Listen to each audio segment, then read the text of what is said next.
গরমটা এবার সত্যিই প্রচন্ড পড়েছে। আমাদের সবার অবস্থাই নাজেহাল। তবে আজ তোমাদের জন্য নিয়ে এসেছি আমার গরমকালের ৩টে সময়ের গল্প।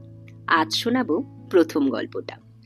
সারাদিনটা কেটে যায় বিভিন্ন কাজে ব্যস্ততায়, কিন্তু যেই রাত বাড়তে থাকে, কাজগুলো আস্তে আস্তে যেই শেষ হয়ে যায়, পড়ানো হয়ে যায়, আর নিজের পড়াশোনার মাঝে চুপি চুপি এসে বসি এই বারান্দাটায়। এই বারান্দাটা তোমরা আমার অনেক ভিডিওতেই দেখেছো।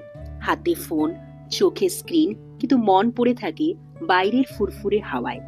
আমাদের পাড়াটা এমনিতে খুব শান্ত, আর রাত বাড়লে আরও শান্ত হয়ে যায়। তখন এই বাইরের ফুরফুরে হাওয়াটা গায়ে মাখতে এত ভালো লাগে যে মনে হয় সময়টা শুধু নিজের জন্য। একা, চুপচাপ, কোনো শব্দ নেই, কোনো তাড়া নেই, শুধু আমি, এই বারান্দা আর রাতের ঠান্ডা হাওয়া। পরের গল্প নিয়ে তাড়াতাড়ি আসি।